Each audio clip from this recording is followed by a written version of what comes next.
బొల్లారంలో gland pharma company CSR నిధులతో నూతనంగా నిర్మించిన ప్రభుత్వ జూనియర్ కాలేజీ భవనాన్ని ఎమ్మెల్యే శ్రీ గణేష్ ప్రారంభించారు. కోట్ల రూపాయలు ఖర్చు చేసి కాలేజీ భవనాన్ని నిర్మించిన గ్లాండ్ ఫార్మా కంపెనీ సేవా భావాన్ని ఎమ్మెల్యే అభినందించారు. ప్రభుత్వమే అన్ని పనులు చేయాలంటే సాధ్యం కాదని, ప్రైవేటు సంస్థలు కూడా ముందుకు వచ్చి బాధ్యత తీసుకుంటేనే అభివృద్ధి వేగంగా జరుగుతుందని ఎమ్మెల్యే శ్రీ గణేష్ అభిప్రాయపడ్డారు. మీరందరూ మీ యొక్క సపోర్ట్లతోటి రఘురామ్ గారికి, వారి చైర్మన్ అయిన సాధు గారికి కూడా ధన్యవాదాలు తెలపాల్సిన అవసరం ఉంది. ఇలాంటి కంపెనీస్ ముందుకు వచ్చినప్పుడే కాలేజెస్ కానీ స్కూల్స్ కానీ ఎక్కడ అవసరం ఉంటే అక్కడ డెవలప్మెంట్కి తోడైనప్పుడే సమాజంలో ప్రభుత్వాలు, ఎమ్మెల్యేలు ఎవరు ఎంత చేసినా కూడా కంపెనీస్ ముందుకు వచ్చి సిఎస్ఆర్ ఫండ్స్ తోటి కావచ్చు, లేకుంటే సొంత నిధులతో కూడా ముందుకు వచ్చినప్పుడే సమాజంలో చాలామందికి అవసరాలకు తోడ్పడుతుంది. అలాంటి వాళ్ళకి ఆదర్శంగా నిలిచి ఇంత చక్కటి కార్యక్రమంలో భాగస్వామ్యం అయినందుకు నాకు చాలా ఆనందంగా ఉన్నది. ఎందుకంటే ఫ్యూచర్స్ పిల్లలేదే, ఈ స్టూడెంట్స్ బాగుంటేనే భారతదేశం నిర్మాణం అవుతుంది. బలమైన భారతదేశం నిర్మాణానికి ముందున్న స్టూడెంట్స్ తోటే సాధ్యమవుతుంది. కాబట్టి మహిళలు ఆర్థిక స్వావలంబన సాధించాలనే లక్ష్యంతో అటల్ బిహారీ వాజ్పేయి ఫౌండేషన్ ఆధ్వర్యంలో 10 ఏళ్లుగా సేవా కార్యక్రమాలు నిర్వహిస్తున్నట్లు కేంద్ర మంత్రి కిషన్ రెడ్డి సతీమణి కావ్యారెడ్డి స్పష్టం చేశారు. హైదరాబాద్లోని పాస్ బజార్లోని ఇటీవలే నిర్వహించిన కుట్టు మిషన్ల శిక్షణ, మగ్గం పనులు, జనపనార సంచుల తయారీ శిక్షణ తరగతులు పూర్తి చేసిన వారికి ధృవపత్రాలు అందజేశారు. సికింద్రాబాద్ పార్లమెంట్ పరిధిలో నైపుణ్య అభివృద్ధి కేంద్రాలను ఏర్పాటు చేసి మహిళలు సొంతంగా ఎదగాలనే ఆకాంక్షతో కార్యక్రమాలు చేపడుతున్నట్లు కావ్యారెడ్డి తెలిపారు. నైపుణ్య అభివృద్ధి శిక్షణ తరగతులు 3 నెలల పాటు నిర్వహించిన అనంతరం మహిళలకు ధృవపత్రాలు అందిస్తున్నట్లు వెల్లడించారు. ఈ కార్యక్రమంలో మహిళలను భాగస్వామ్యం చేసి వారికి చేయూత అందించడంలో కీలక పాత్ర పోషిస్తున్న కార్పొరేటర్ సుచిత్రను ప్రత్యేకంగా అభినందించారు.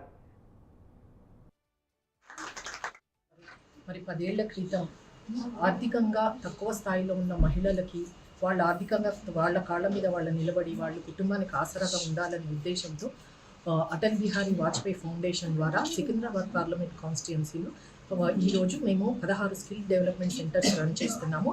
ఈ సెంటర్స్లో అందరు మహిళలకి ఉచితంగా టైలరింగ్లోను, మగ్గంలోను, బ్యూటీషియన్లోను, జూట్ బ్యాగ్ మేకింగ్ అంటూ ఇట్లాంటి వివిధ కోర్సుల్లో మేము 3 నెలల ఉచిత ట్రైనింగ్ ఇస్తున్నాము. ఆ ట్రైనింగ్ తర్వాత వాళ్ళకి సర్టిఫికేట్ ఇవ్వడం జరుగుతుంది. ఆ సర్టిఫికేట్ ద్వారా వాళ్ళు బ్యాంకులో వాళ్ళు సర్టిఫికేట్ ప్రొడ్యూస్ చేస్తే వాళ్ళకి 50,000 వరకు ముద్రా లోన్ అని వస్తుంది. ఆ లోన్ ద్వారా వాళ్ళు మరి కుట్టు మిషన్ కావాలనుకున్న వాళ్ళు కుట్టు మిషన్, పార్లర్ పెట్టాలనుకున్న వాళ్ళు పార్లర్, ఈ విధంగా వాళ్ళకి సహాయపడుతుంది. మరి సమాజంలో స్త్రీలు కూడా పురుషులతో సమానంగా వాళ్ళు కూడా ఆర్థికంగా నిలదొక్కుకోవాలని, సమాజంలో వాళ్ళకంటూ ఒక గుర్తింపు, ఒక గౌరవం ఉండాలని, అట్లాగే ఆర్థికంగా వాళ్ళ కుటుంబానికి, వాళ్ళ పిల్లలకి సాయంగా ఉండాలనే ఉద్దేశంతో మేము ఇది నేర్పించడం జరుగుతుంది. మరి ఈరోజు సికింద్రాబాద్ పాన్ బజార్లో కార్పొరేటర్ శ్రీమతి చీర సుచిత్ర గారి ఆధ్వర్యంలో వారి సెంటర్లో ఈరోజు ట్రైనింగ్ పూర్తి చేసుకున్న మహిళలకు సర్టిఫికేట్ ఇవ్వడం జరిగింది. కమిటీ హాల్లో ఈరోజు సర్టిఫికేట్ డిస్ట్రిబ్యూషన్ చేయడం జరిగింది. 3 మంత్స్ తర్వాత టైలరింగ్ కానీ, మగ్గం వర్క్ కానీ, బ్యూటీషియన్ కోర్స్ కానీ, జూట్ బ్యాగ్స్ మేకింగ్ కానీ నేర్పించిన తర్వాత అది ఫ్రీ కోచింగ్ ఉంటుంది. ఫ్రీ కోచింగ్ అనేది కేంద్ర మంత్రి కిషన్ రెడ్డి గారు అటల్ బిహారీ వాజ్పేయి ఫౌండేషన్ ద్వారా వారు నడిపించడం జరుగుతుంది. అలాగే సికింద్రాబాద్ పార్లమెంట్లో 16 సెంటర్స్ ఉన్నాయి. ఇలాంటివి అందరికీ కూడా ఫ్రీ కోచింగ్ ఇవ్వడం జరుగుతుంది. వాళ్ళు నేర్చుకున్న తర్వాత 3 మంత్స్ తర్వాత సర్టిఫికేట్ డిస్ట్రిబ్యూషన్ ఉంటుంది. కాబట్టి ఈరోజు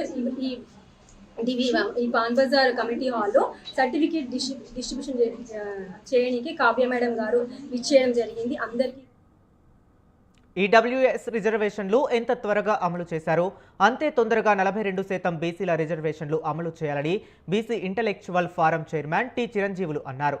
బీసీలకు వెంటనే 42% రిజర్వేషన్ ఇవ్వాలని, లేని పక్షంలో పెద్ద ఎత్తున బీసీలు ధర్నా చేస్తారని హెచ్చరించారు. చేయలే, రాస్తా రోకోలు చేయలే, దీక్షలు చేయలే, ఆత్మహత్య ప్రయత్నాలు చేయలే. కానీ మీరు అనుకున్నదే తడుగా 2019లో జనవరి 7 రోజు కేంద్ర కేబినెట్ ఆమోదం, 8 రోజు లోక్సభ, 9 రోజు రాజ్యసభ, 12వ రోజు రాష్ట్రపతి ఆమోదం, 14 నుంచి దేశవ్యాప్తంగా అమలు చేసి, అంటే కేవలం 7 నుంచి 14 అంటే 8 డేస్ ఈ 8 డేస్లో మీరు అనుకుంటే దేశవ్యాప్తంగా 10% రిజర్వేషన్ అమలు చేసింది. మరి బీసీలకు సంబంధించి అదే విధమైనటువంటి స్పీడ్తో మీరు ఎందుకు వ్యవహరిస్తలేరని మేము అడుగుతున్నాం. సో మీకు బీసీల పైన ప్రేమ ఉంటే 100గా ఇమ్మీడియట్గా ఇది మీరు టేకప్ చేయాల్సిందిగా కోరుతున్నాం. అదేవిధంగా ఇప్పుడు చాలామంది ఈ జీవో ద్వారానా 9th షెడ్యూల్ ద్వారానా అనేటువంటి ప్రశ్న కూడా లేవదీసిండు. సో ఇక్కడ మేము ఏం కోరుతున్నామంటే మీకు ఇంకో విషయం కూడా చెప్పాలి. కోర్టులు కూడా బీసీల విషయంకి వచ్చేస్తే చాలా సందర్భాల్లో అడ్వర్స్గా జడ్జిమెంట్లు ఇచ్చినవి ఉన్నాయి. ఇది జగన్నాథుడి ఆశీస్సులతో ప్రజలంతా సంతోషంగా ఉండాలని మాజీ మంత్రి సనత్ నగర్ ఎమ్మెల్యే తలసాని శ్రీనివాస్ యాదవ్ ఆకాంక్షించారు. సికింద్రాబాద్ సంగీత్ సర్కిల్లోని ఇస్కాన్ టెంపుల్ వద్ద ప్రత్యేక పూజలు నిర్వహించి జగన్నాథ రథయాత్రను ప్రారంభించారు. వందలాది మంది భక్తుల కోలాహలం నడుమ జగన్నాథ రథయాత్ర కన్నుల పండుగగా సాగింది.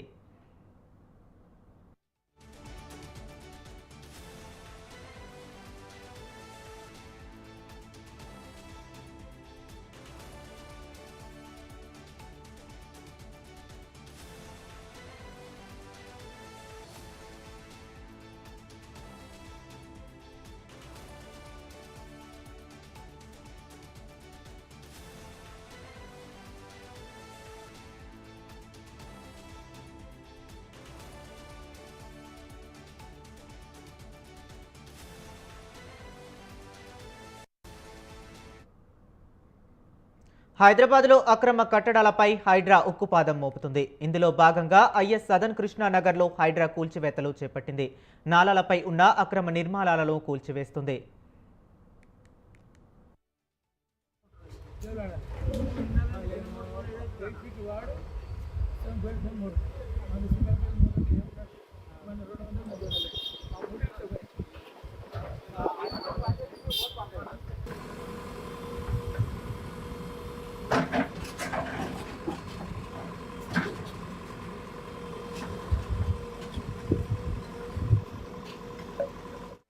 కృష్ణానగర్లో నాలాలను ఆక్రమించి నిర్మాణాలు చేపట్టినట్టు హైడ్రాకు స్థానికులు ఫిర్యాదు చేశారు. నాలాల ఆక్రమణల వల్ల వర్షం నీరు ఇళ్లలోకి చేరి ఇబ్బందులు పడుతున్నామని స్థానికులు ఆవేదన వ్యక్తం చేశారు. దీంతో రంగంలోకి దిగిన హైడ్రా అధికారులు ఫిర్యాదులో పేర్కొన్న నిర్మాణాలు అక్రమంగా నిర్మించారని నిర్ధారించుకున్నారు. ఇవాళ ఉదయం కూల్చివేతలు చేపట్టారు.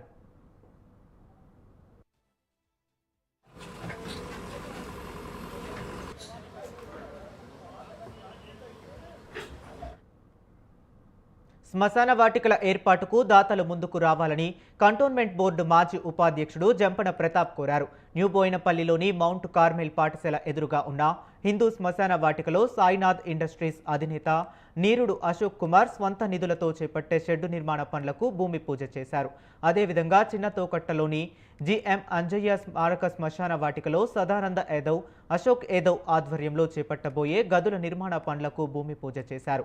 ఈ కార్యక్రమానికి శ్మశాన వాటిక అభివృద్ధి కమిటీ అధ్యక్షుడు కొండల్ యాదవ్, బీఆర్ఎస్ నేత జక్కుల మహేశ్వరరెడ్డి హాజరయ్యారు.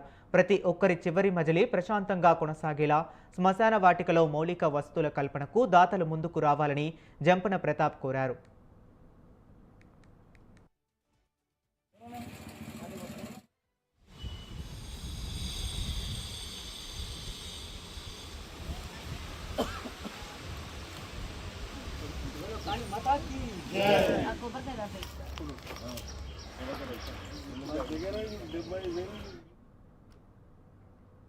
హైదరాబాద్లోని నాంపల్లి కేంద్ర సంఘం భవనంలో తెలంగాణ ఎన్జీఓ కేంద్ర సంఘం రాష్ట్ర కార్యవర్గ సమావేశం జరిగింది. ఈ సమావేశంలో రాష్ట్ర ఎన్జీఓ కేంద్ర సంఘం అధ్యక్షులు శ్రీమారం జగదీశ్వర్, ప్రధాన కార్యదర్శులు మజీబ్ హుసేని మాట్లాడుతూ ఇప్పటికీ ప్రభుత్వం 16 సమస్యలను పరిష్కరించినా ప్రధానంగా పెండింగ్ డిమాండ్లలో 51% ఫిట్మెంట్, పీఆర్సీ అమలుకు చర్యలు తీసుకోవాలని డిమాండ్ చేశారు. పెండింగ్ డిఏల మంజూరు, పెండింగ్ బిల్లుల చెల్లింపులు, సిపిఎస్ రద్దు, గచ్చిబౌలి టీఎన్జీఓఎస్ రెండో ఫేజ్ భూమిని టీఎన్జీఓ సొసైటీకి బదలాయించడం, హెల్త్ కార్డ్ తదితర పెండింగ్ సమస్యలు వెంటనే పరిష్కరించాలని ప్రభుత్వాన్ని డిమాండ్ చేశారు. అలాగే త్వరలో లక్షలాది మంది ఉద్యోగులతో హైదరాబాద్లో టీఎన్జీఓ 80 సంవత్సరాల ఆవిర్భావ సభను నిర్వహిస్తామని తెలిపారు.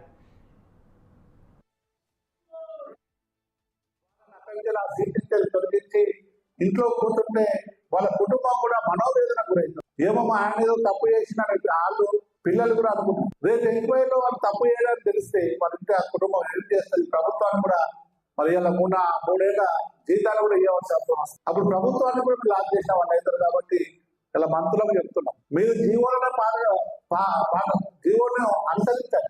సస్పెండ్ చేసిన 6 నెలలు, అలాగే ఏసీ పైన 2 సంవత్సరాల లోపలనే మనం చేయాలి. లేని పక్షంలో పెండింగ్ ఎంక్వైరీ అని చెప్పేసి రిజిస్టర్ చేయాలి. ఇవన్నీ ఎన్నిసార్లు కోరినా మరి కొందరు మంత్రులు అయితే అలా ఇంటూ ఇలా వదిలిపెడతారు. మరి ఇలా ముఖ్యమంత్రి గారు చెప్పినట్టు, ఆర్థిక శాఖ మంత్రులు డిప్యూటీ సీఎం గారు చెప్పినట్టు మా ఈహెచ్ఎస్ జీవో నంబర్ 186 తర్వాత గత ప్రభుత్వం తీసుకొస్తే దాన్ని కూడా ఐఎల్సీ ఇంప్లిమెంట్ చేస్తామని ఒప్పుకున్నారు. మరి దానికి త్వరలోనే ఒక కమిటీ వేసేసి దాన్ని ట్రస్ట్ గా ఏర్పాటు చేసుకోండి. ఇవాళ ప్రభుత్వం షేరు, మా ఉద్యోగుల షేరు సంవత్సరానికి 400-800 కోట్లు అయితే దాన్ని మెడికల్ క్యాష్లెస్ ట్రీట్మెంట్ ఇచ్చే బాధ్యతను ఇవాళ ప్రభుత్వం తీసుకుంటారని చెప్పింది. అన్ని సమస్యలను తొందరనే ఆ రిపోర్ట్ ఇచ్చేసి ఆ రిపోర్ట్ అనుగుణంగా అన్నిటి ఇంప్లిమెంట్ చేసే బాధ్యతను ఇవాళ ప్రభుత్వం తీసుకోవాలి. తెలంగాణ రాష్ట్ర PR and RD, RWS and RSAD principal సెక్రటరీగా నియమితులైన ఎం శ్రీధర్ రంగారెడ్డి జిల్లా శంషాబాద్ మండలంలోని మిషన్ భగీరథ ప్లాంట్ను ఆకస్మికంగా తనిఖీ చేశారు. ప్లాంట్ను క్షుణ్ణంగా పరిశీలించి వాటర్ ఫ్లో వివరాలపై ఆరా తీశారు. ప్లాంట్ నిర్వహణలో సమస్యలను అడిగి తెలుసుకున్నారు. ఈ కార్యక్రమంలో మిషన్ భగీరథ అధికారులు, సిబ్బంది పాల్గొన్నారు. లోపల ఫిల్లింగ్ అవుతుంది. 6 వరకు ఫిల్లింగ్ అవుతుంది. వాళ్ళకు 6 to 8 ఇస్తారా అయిపోయింది. మళ్ళీ ఈవినింగ్ కూడా 6 to 8. సో 6 లో ఒక ఫిల్ అవుతుంది, 6 to 8 మీరు వదులుతారు, మళ్ళీ 8 క్లోజ్ చేస్తారు. అంతేనా? సో ఒకటే ఫిల్లింగ్ మార్నింగ్ అయిపోతుంది, మార్నింగే డిస్ట్రిబ్యూషన్ చేస్తారు, క్లోజ్. బిగ్ అగ్రిగేషన్ అంటే 2 times ఇస్తారు. అండ్ విలేజ్ పాపులేషన్ ప్రకారం 1 over 8 ఉండొచ్చు, లేదంటే 2-3 డిపెండ్. వికారాబాద్ జిల్లా పరిగి మండలం జాపర్పల్లిలోని మిషన్ భగీరథ వాటర్ మెయిన్ గ్రిడ్ను రాష్ట్ర rural water supply secretary Sridhar ఆకస్మికంగా తనిఖీ చేశారు. మిషన్ భగీరథ ప్లాంట్లో నీటి శుద్ధి, సరఫరా విషయాలపై సిబ్బందిని ఆరా తీశారు. నీటిని శుద్ధి చేసే ముడి వస్తువులను, మినరల్స్ వాడే విధానాన్ని తనిఖీ చేశారు. గ్రామాలకు ఎలాంటి ఆటంకం లేకుండా నీటి సరఫరా జరిగేలా చర్యలు తీసుకోవాలని మిషన్ భగీరథ చీఫ్ ఇంజనీర్కు సూచించారు. అనంతరం కుందావన్పూర్ నుంచి రావులపల్లి వరకు రోడ్డులను తనిఖీ చేశారు.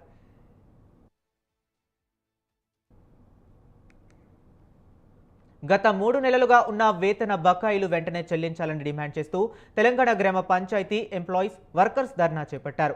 ఖైరతాబాద్ ఆనంద్ నగర్ కాలనీలో రంగారెడ్డి జిల్లా పరిషత్ కార్యాలయం వద్ద సుమారు 300 మంది కార్మికులు ధర్నాలో పాల్గొన్నారు. గ్రామ పంచాయతీ ఉద్యోగులతో పాటు CITU నాయకులు పాల్గొన్నారు. ఈ సందర్భంగా 13 డిమాండ్లతో కూడిన వినతి పత్రాన్ని డిప్యూటీ డైరెక్టర్ సుధాకర్కి సమర్పించారు.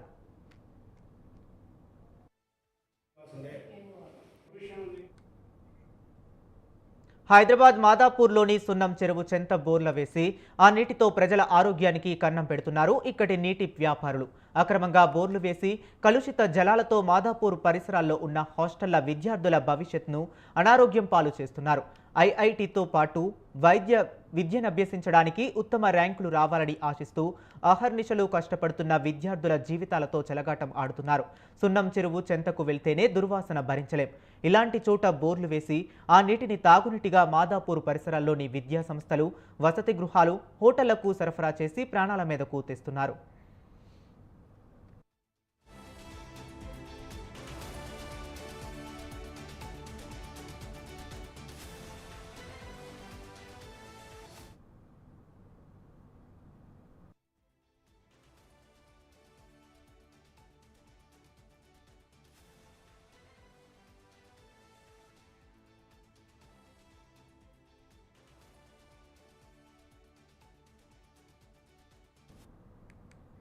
చేసేది ఆర్టీసీ కండక్టర్ ఉద్యోగం. తన గ్రామం ఎలిమినేడులోని సొంత ఇల్లు కూడా లేదు.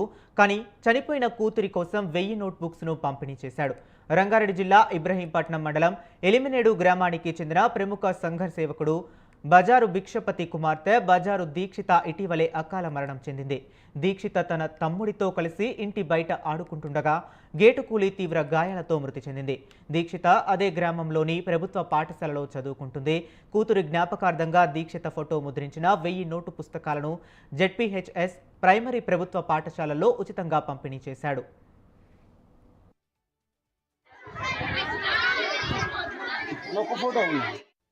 గత 2 నెలల క్రితం మా పాప చనిపోవడం జరిగింది అకస్మాత్తుగా. పాప జ్ఞాపకార్థము పాఠశాలలో చదువుతున్నటువంటి పిల్లలకు నోట్బుక్స్ మా యొక్క పాప పేరు మీద ఇవ్వడం జరిగింది. ఈ సందర్భంగా పిల్లలు అందరి పిల్లల్లాగే నా పిల్లల్లాగే అందరి పిల్లలు నా పిల్లల్లాగా భావించి వారికి ఉన్నత స్థాయికి చేరుకోవాలని వారికి నా యొక్క కూతురు పేరు మీద జ్ఞాపకార్థము పుస్తకాలు ఇవ్వడం జరిగింది. వాళ్ళు కూడా తన కూతురు ఈ సందర్భంగా భిక్షపతి మాట్లాడుతూ ప్రభుత్వ పాఠశాలలను ప్రోత్సహించాలనే ఉద్దేశంతోనే తన 2 పిల్లల్ని ప్రభుత్వ పాఠశాలల్లో చేర్పించినట్లు చెప్పాడు. విధి వక్రీకరించి తన కుమార్తె దీక్షిత అకాల మరణం చెందడంతో ఆ బాధను జీర్ణించుకోలేకపోయానని ఆవేదన వ్యక్తం చేశాడు.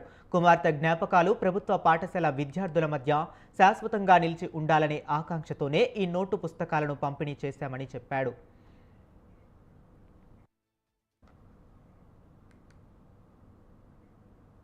హైదరాబాద్లోని చందానగర్లో గంజాయి అమ్ముతున్న 2 యువకులను పోలీసులు అరెస్ట్ చేశారు. వారి వద్ద నుండి 1.3 కిలోల గంజాయిని స్వాధీనం చేసుకున్నారు. హరనాథ్, శివాజీ అనే 2 యువకులు మహారాష్ట్ర నుండి గంజాయి కొనుగోలు చేసి నగరంలో విక్రయిస్తున్నట్లు గుర్తించారు. మత్తుకు బానిసలుగా మారిన యువకులను టార్గెట్ చేసుకుని గంజాయిని విక్రయిస్తున్నారు. చందానగర్ పరిధిలోని పాపిరెడ్డి కాలనీలో గంజాయి విక్రయిస్తుండగా 2ని పక్కా సమాచారంతో పోలీసులు పట్టుకున్నారు.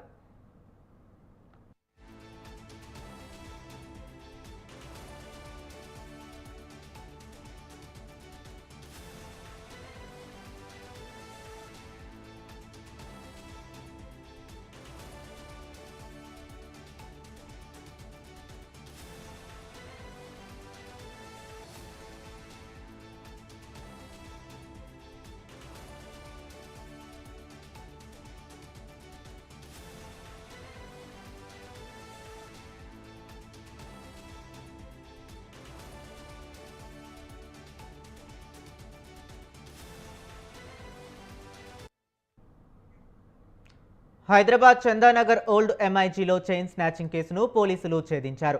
వృద్ధురాలి మెడలో 4 తులాల బంగారు గొలుసును లాక్కెళ్లిన దుండగుడిని సీసీటీవీ ఫుటేజ్ ఆధారంగా గుర్తించారు. నిందితుడు లింగంపల్లి గోపీనగర్లో నివాసం ఉంటూ మియాపూర్ మదీనాగూడలోని శ్రీ చైతన్య కాలేజీలో ఇంటర్ సెకండ్ ఇయర్ చదువుతున్న విద్యార్థి సూర్యగా గుర్తించారు. చెడు వ్యసనాలకు బానిసై చైన్ స్నాచింగ్కు పాల్పడినట్లు నిర్ధారించారు. నిందితుడిని అదుపులోనికి తీసుకున్న పోలీసులు స్కూటీ, మొబైల్, 4 తులాల బంగారం గొలుసు స్వాధీనం చేసుకున్నారు.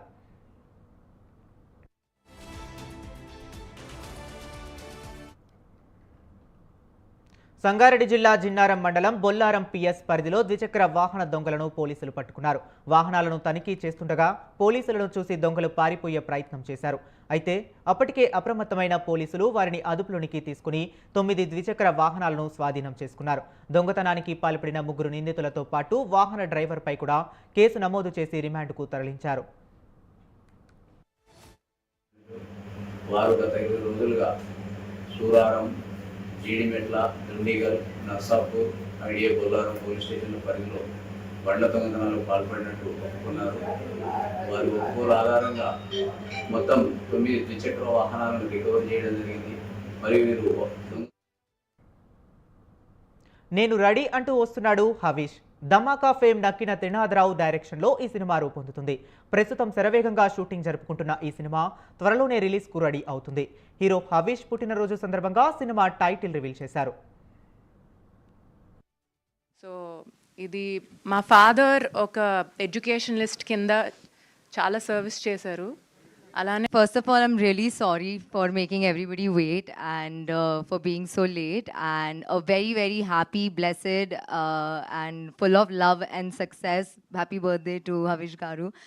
And I'm very grateful that I'm sharing screen space with someone like you and under the guidance and direction of Trinath Garu.